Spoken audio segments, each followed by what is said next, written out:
Kaikuren ustez, ekoizpen arduratsua da behiak gure larreetako belarrez elikatzea eta horrela gure ingurunea zaintzea. Kaiku kilometro zero, ekoizpen arduratsuko esnea.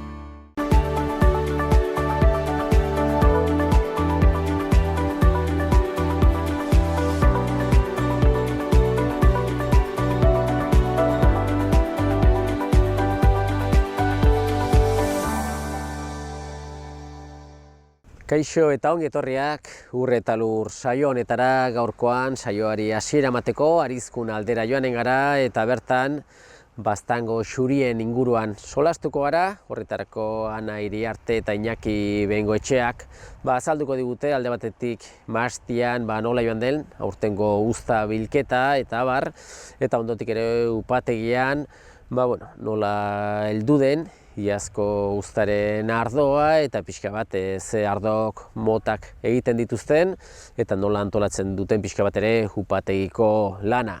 Eta azkenik, saioari amaiera emateko, albaitaritzaren atala izanen dugu eta bertan Aritza Apariziok kontatuko dugu pixka bat, egun berezia izan dute beraiek ere amaiurren eta zer antolatuko duten berak azalduko digu.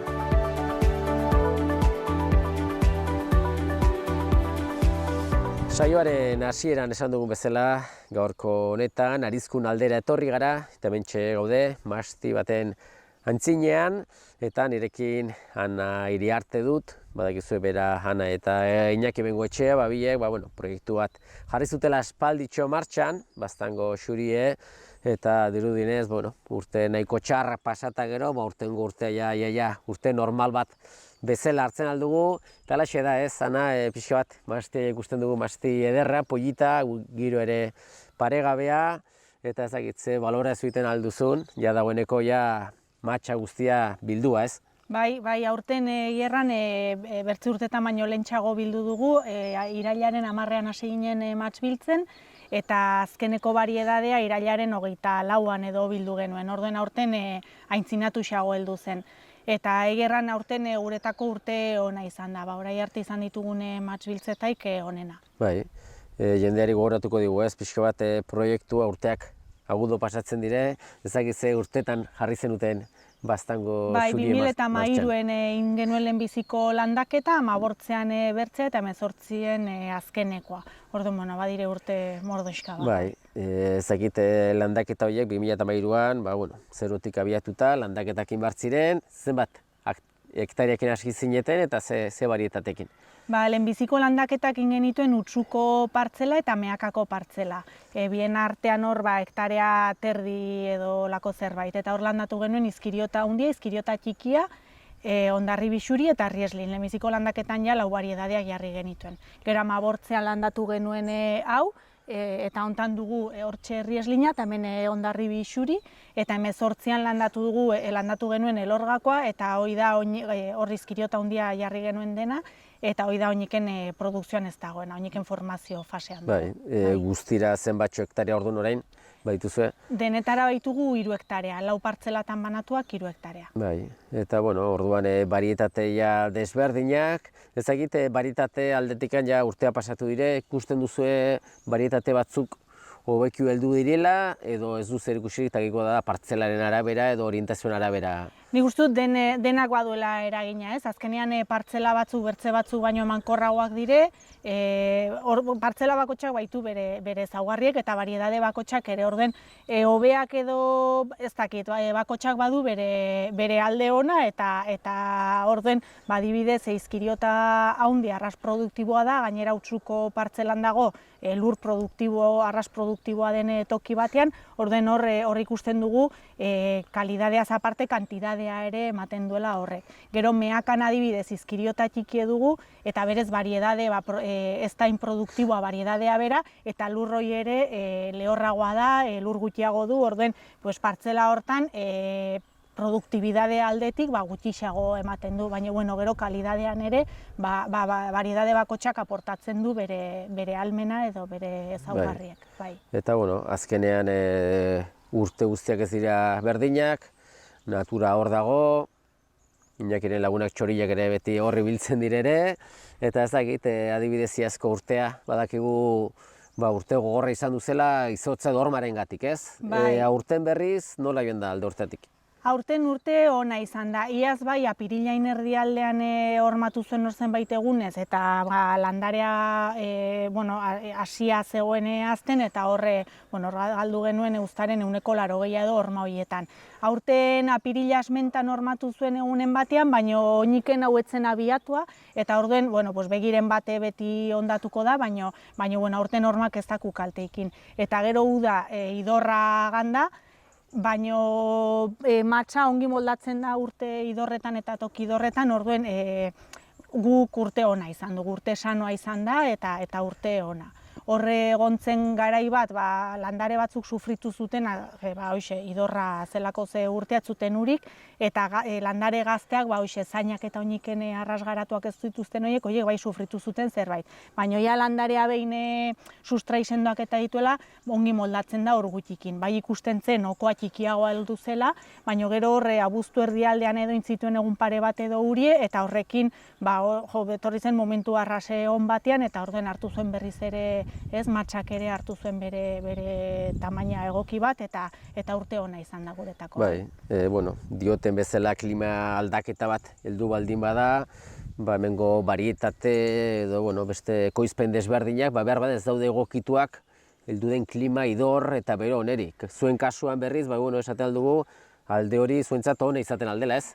Bai, baina, klima aldaketa ez da bakarrik lehorrago izatea, ze horrek ere ekartzen ditu kalte, bertze, bai, haue tokidorretan hobekisago ematen da, baina horrek ekartzen du urre eskasia, hori ere ez da ona inorendako, ekartzen alditu haize bolada bortitz batzuk, edo erauntzi bortitzak, azkenean ikustut modu batez edo bertzez, edo orai ezagutzen ez ditugun plaga batzuk ailegatzea gure zonaldera, orden, nik ustut aldaketa, klima aldaketa horiek ez direla onak inorendako eta guretako ere ez naiz eta uda lehortxago batzuk guretako ongi diren, baina hori da, neurriko gauzak, ez?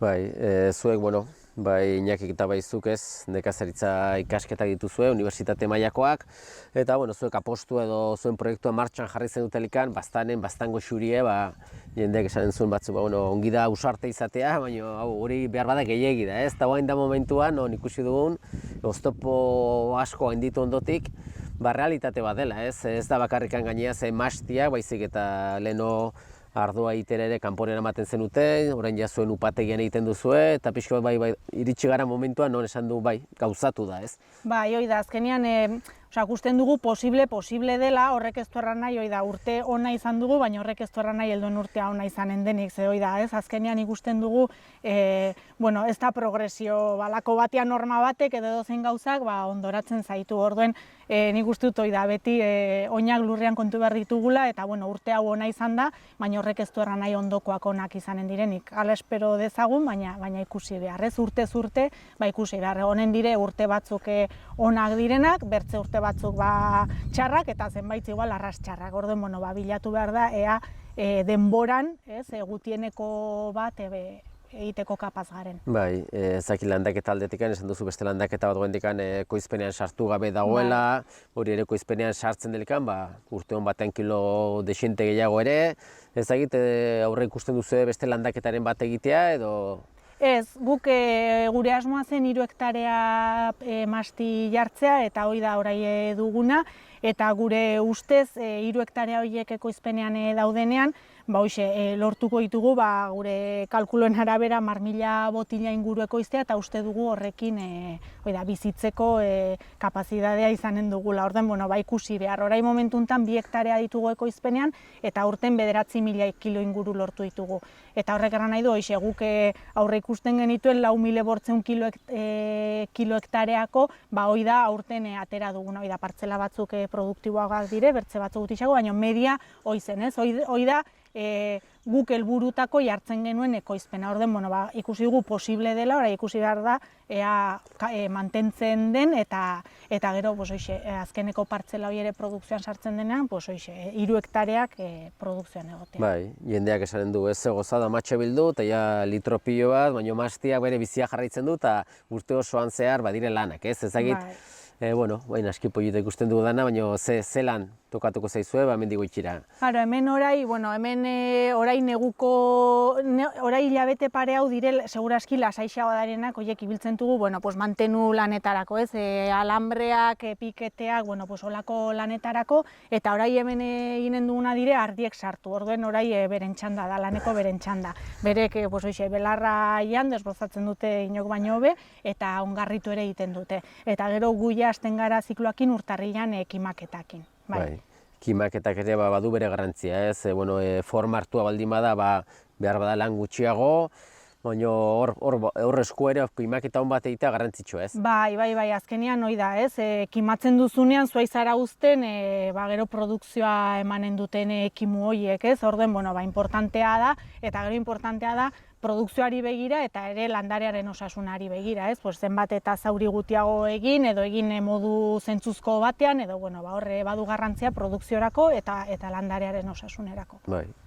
Ongian, ikusten dugu, lehenbiziko urtoietan, ardo gutxi atera zelikan, baina jendea eskas geratu zela, jende asko nahi zuen baztango xurietan, da urten, zorionez, ez da arazori izanen ez, aukera izanen da printzipioz, Bai, hor kontuen hartu behar da, orai aigarela saltzen, 21ean bildutako uzta, eta urtengo uzta saldu hasiko garela saltzen, 23ko udatik aintzin edo da, ez, azkenean maten du bildu eta ia berehala, eta ez oiniken falta zaigu, urtengo uzta honen emaitza ikusteko, ia urte bete esperatu behar da. Badakigu Iñaki ere gustora biltzen dela kanpoan lanean, baina ura ere upategi hurbilen ere aski gustora egoten da, joanen gara beraren gana eta jarraituko dugu pixka bat, baina ardoaren, baztango xurien inguruan gehiago solasean. Eskerrik asko, Ana, ongi izan. Zuei, gauza bera. Aio.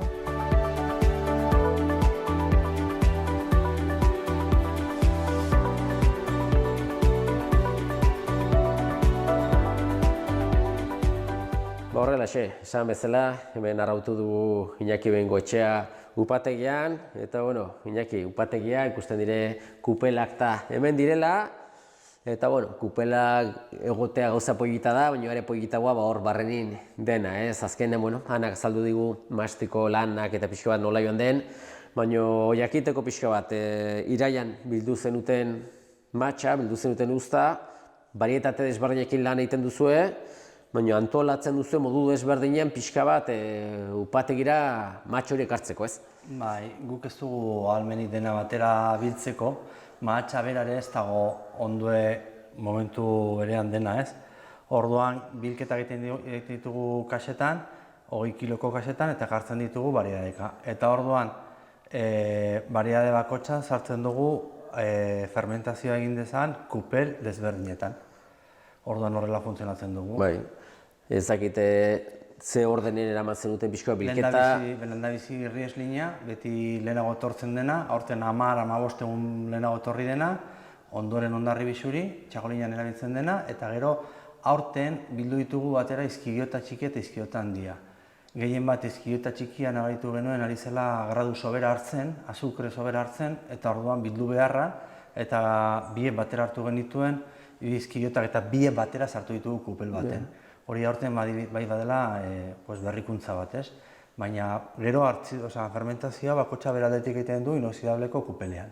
Bai, orduan prozesuan daude, bakoitza bere kupelean, eta ez dakite azkenean matx hori zanpatu eta prozesuan jarraitzeko behar du denbora bat, ez? Azkenean zumo hori edo bihurtu behar da alkohola, ez? Zezagitzen bat ze kontrola eramaten den bitartean, zenbat denbora behar duen? Gu printzipioz alegintzen gara ekartzen matxa alik eta garbien ona, ez? Hau prensa dugu, prensa neumatikoa, hemen prentsatzen dugu, ez dugu sobera prentsatzen ere, ideia bat egiteko, euneko 55 edo.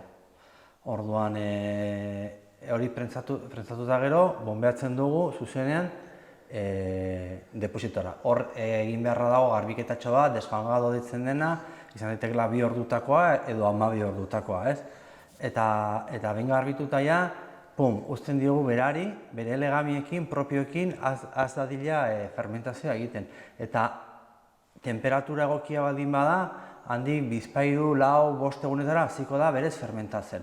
Fermentazioa berez 10 egunez egine da. Azukrea fermentazioan alkoholika, egine da alkohola.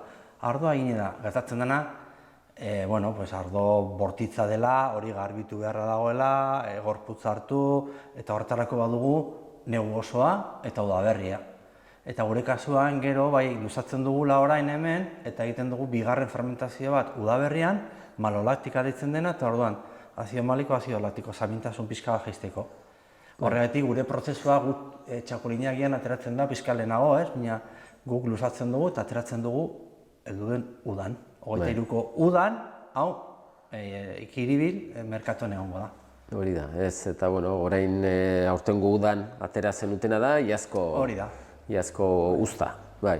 Bi ardo egiten ditugu orain, alde batetik sartu ginen egurrezko kupeletan ikusten den hori egiten, orduan bigarren ardo hori betarte deitzen dena ateratzen dugu gabonetarako, abendurako edo. Pixkat luzeagoa da, egurrezko kupelan egon da, eta hor dago orain sartu duguna, baina oraindik ez dugu atera iazkoa eta kupeletan egon dena orain hemen dago pixka bat elkartzen. Bai. Eta ja azaroan elkartzea eta abenduan aterako dugu, bigarren ardo hori. Bai. Orduan, bueno, ja prozesu esaten aldugu, bueno, hasiera batean ez ardoa kanpoan egiten zenuten ez, dela urte batzuk, lortu duzu zuen upategian ardotzea. Eta, bueno, ja, esaten aldugu martxa hartu duzuela ez, beti ere ikasten joaten da eta berrikuntzak egiten, baina bai ikusi dugu beste urteetan alderatuz, kontrol aldetik, ez? Garrantzitsua da, zuek prozesu natural bat egiten duzue, baina kontrolatu behar da ere, zenbait gauza kontrolatzen dire. Zer da kontrolatzen dena prozesu horretan? Guretzako importantena, behin fermentazioa hasten delarik, egunero kontrolatzen dugu temperatura eta densidadea, ez? Kontrol batzuk egiten ditugu, eta importantena da, temperatura sobera ez goratzea, horrek ekar dezake lebadura hiltzea eta bapatean gelditzea, ekilibrio bat egon behar da, ez? Ari da fermentatzen, temperatura sobera hasi ezkero, gertatu daiteke hiltzea legamia eta orduan fermentazioa jaistea. Eta orduan, zentzu horretan kontrolatzen dugu temperaturakin eta badugu ekipo frio eta hor termostato batekin, kontrolatzen duena bakotxa beraldetik, eta gero bi kontrol horiek, densidadea eta temperatura hartzen dugula eta jazta. Ez du beste zer, ez du beste misteriorik berez ardoa. Ardo naturala da, orduan ahalik eta eragin gutxien gurea eta parte hartze gutxiena gurea ardoaren prozesuan. Zuek baztango xurie ardoan, badakizue ze ardo mota nahi duzuen egin, eta saiatzen zarete, ardo mota hori egiten, ez? Bi izenekin saltzen duzue ardoa, baina helburu bat garbi duzue, ez? Bai, guk oso argi dugu, eta gainera gertatzen ari da, jendea probatzen dituela ardoa, eta ardo nongoa da? Ez dute identifikatzen, ez? Ez dutela ezagutzen. Baina ez da ardo, ez da ez irulegiko ardoa eta ez txakolina, ez? Eta hori da, guk jarri dugu zer nahi dugun, ez? Eta zenturtan hortan ari gara. Egia da ere, klima diferentea da, eguraldia diferentea izan da, lurra diferentea, gure portaera diferentea, landarea ere, eta urtero ardoa ez dela iguala. Eta hori, ez dakit ona edo txarra den, baina bintzat guk horrekin jokatzen dugu ere, ez? Urtearen arabera eta kalitate minimo batetik, baina urte batzutan modu bateko izango da eta beste batzutan beste batekoa. Bai, eta hor ja baduzu zuen kupelatan barietate desberdinak, eta gero etortzen da momentuan, non ja hasi bat dago zuen barita magika horrekin, lortzeko zuen helburua nola nasi, ez? Hor dago pixko bat gakoa, ez? Orain esan dugu naia adibidez Rieslina itxita, Rieslina herriko hortan itxita dago, hori egine dago. Neguan horrengo da, udaberrian malolaktikoa, hau bukatzen ari da, beste hasi berria. Hori bukatzen direnean udaberria malolaktikoa egin da gero, hasiko gara daztatzen eta probatzen. Eta ikusiko dugu, benetan ere ezaugarri nahasketa baten, ezaugarrik ematen dion batek, eta beste, zenbat dugun batena, zenbat dugun bestearena. Eta hortik arabera, edagiko dugu, kiribila horten, egingo dugu, normalean ardatza argi dago eta gehien duguna izkiriota dela, izkiriota da gure ardoaren ardatza. Gero hor dago Hondarribia Xuri eta hor dago Rieslina. Eta zenbat? Erabakitzen dugu bide hortan. Eta, ben ja ardoa ina dago likan hor, nahasketa hori egina, ja botillatan sartu behar da, ez? Bai. Ez dakit, prozesu hori botillatan sartzeko ere egiten duzu nahiko jarra jendana edo bete zaite poliki-poliki? Ez behin ja erabakitzen dugunean ze portzentai duena bakoitzarena nahazten ditugu, hor pixka bat egon behar da ensamblaje egiteko, eta ja prest dagoenean takada baten hartzen dugu eta enboteatzen dugu. Kiribil oso osorik enboteatu, edo betarte oso osorik enboteatu. Eta hor bai, gero azten garela, etiketa jartzen, kapsula, baina enboteatu eta kortxoekin dena golpean egiten dugu. Bai. Behin ja botillatan eta etiketatua dagoelikan saltzeko momentu iristen da, salmenta, ez dakite badakigu feri askotan ikusten zaituztegu, ez? Zuentza salmenta puntuak bat nola antolatzen duzu? Gure interesatzen zaiguna gehien da salmenta zuzena, ez? Oso botilla gutxi, iaz hor markin galdu genuen izugarri, ehuneko 80, oso ardo gutxi dago. Aurrek urtean gehiago gontzen, kanpora begira 2 bardoaken bidez egiten dugu, baina gero salmenta zuzena gurea da, eta Iruñerri eta Baztanbidasoa gurea da guk banatzen dugu, ez? Hor ere gertatzen da, ez? Prozesu hortan, udan ja prest dagoenean, enboteatzen dugu, baina justo kupela prestatu behar ditugu bat horrelako bestea, orain, lasaiago gaudela, hasiko gara kiribil saltzen adibidez, ez? Eta gehien bat, salmenta zuzenean, guk egingo dugu komertzial lana gure aldetik Iruñerri eta Baztanen, eta gero pibardoak egingo du salmenta, gehien bat Gipuzkoa eta Lapurdin. Bai, ezagit bertako ostatu jatetxetan, ari zarete saltzen, ari da pixka bat ohitur hori sartzen? Bai, zaila da, gero jendeak, normalean ardo berria denean, jendeak esatzen baldin badu bertako ardo bat edo jatetxe batzuetan, bai, ez da, ardoa eta duen prezioakin segurazki ez da tabernetan txikituan ibiltzeko, ez? Baina, jatetxetan eta sartzen ari da, Elizondoko jatetxe batutan, Malarrekako bestatutan ere, Iruñerrian ere, eta horiek eskatzen ari dira. Egia da, adibidez, iaz eskatzen zutela eta ez genuela. Eta aurten are gutxiago, ez dugu izango. Baina, helduen urtean, segurazki, izango dugu ja kantidad nahikorik jarraitasun batekin eskatzen diguten egin bateko.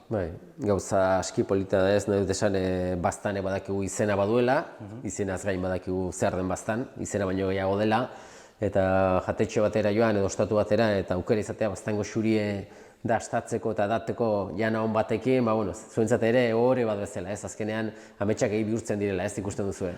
Bai, azkenean polita da, ez? Gero ere edaten duena, gustatu behar zaio, ez? Eta Baztangoa da, baina gainera gustora edaten dut. Hor bai, ez? Hor ja zikloa izten dela, eta ongi, ez? Ongi eta posik eta horrera, beste botila bat erosi. Bai, hori da. Orduan jendeari aurten pazientzia pixo bat eskatuko dugu, ez? Diren botila horiek segidan suposatzen du salduko direla, baina izan dezatela ja helduen urterako espentsa, ez? Aurtengo uzta kilo haunitz bildu dire, eta hurrengo urtean izanen dela azkarki edateko eta dastatzeko, ez? Aspalditik bilatzen genuen salto kuantitatiboa esan daiteke, atorrela.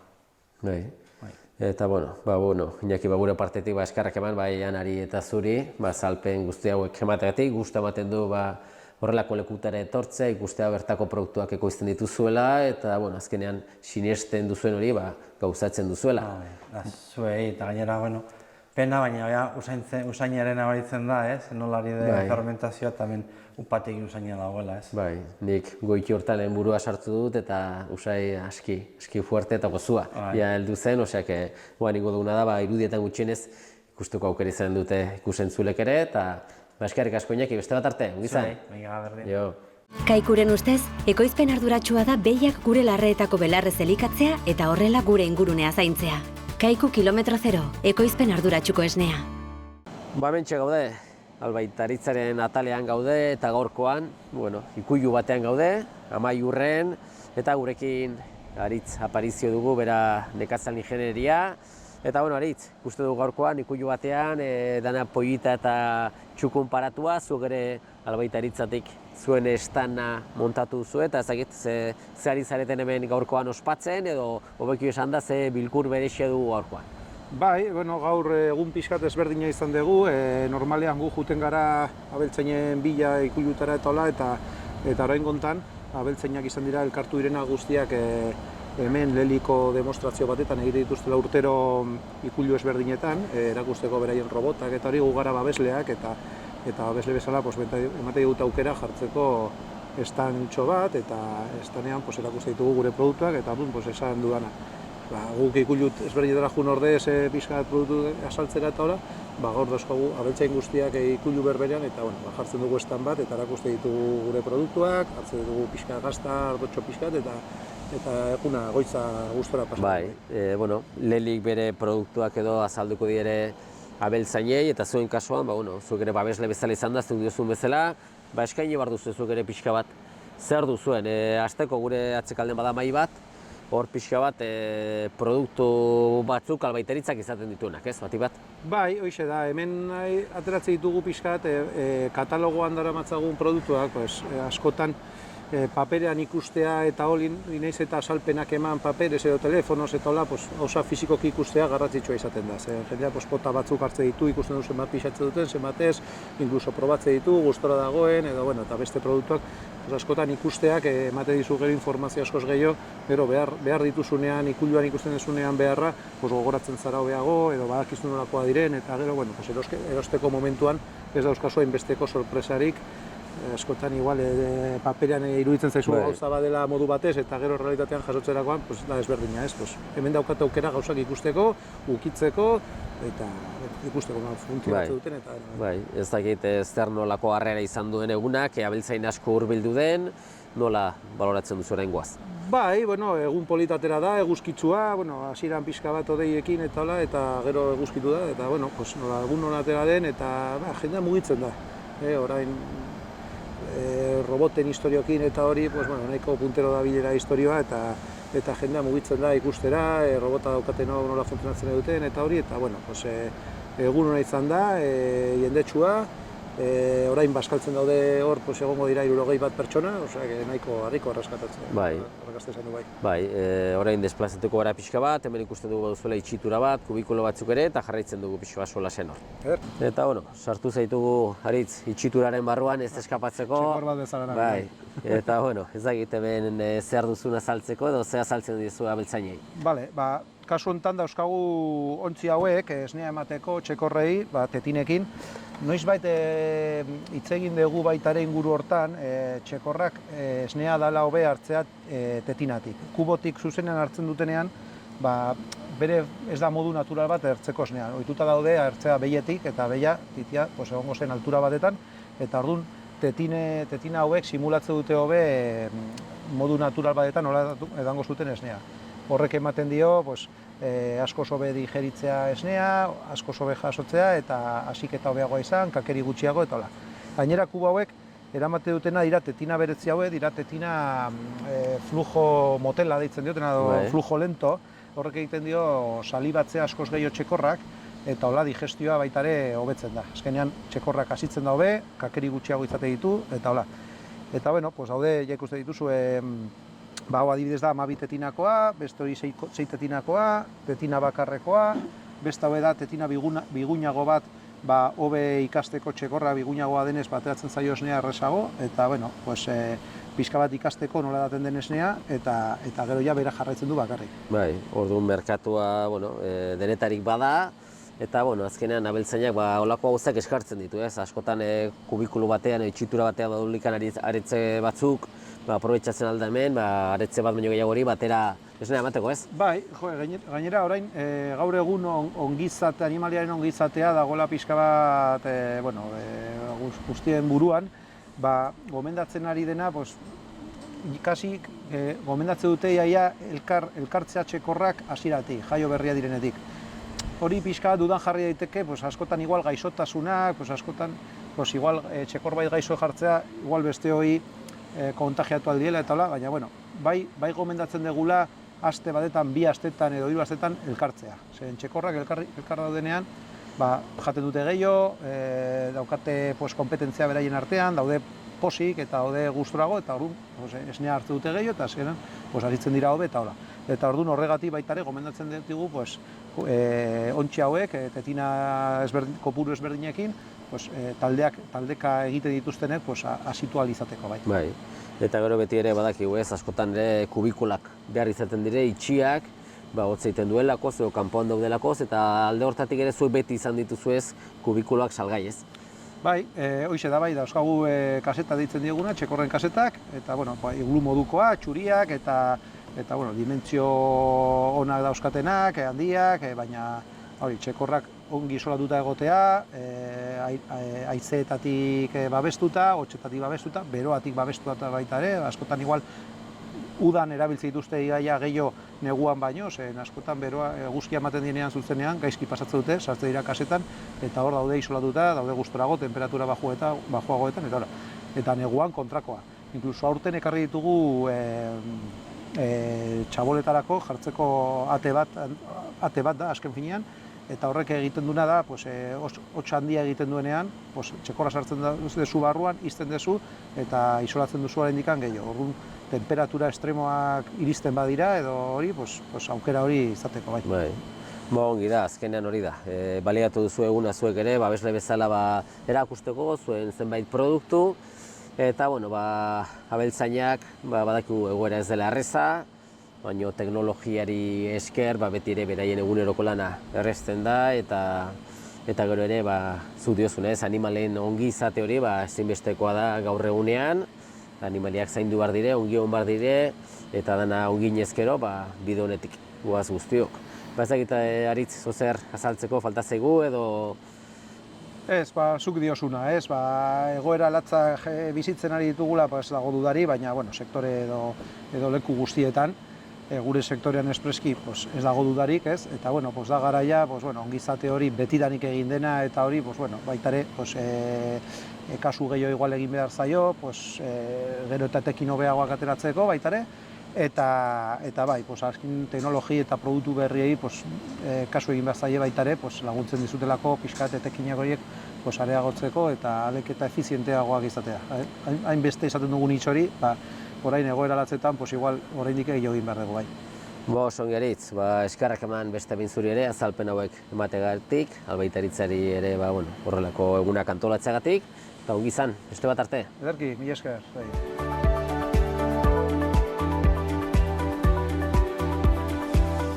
Besterik gabe, agur esateko ordua iritsi zaigu eta eskerrak emanez zuen arretagatik agurtzen gara. Ongi segi.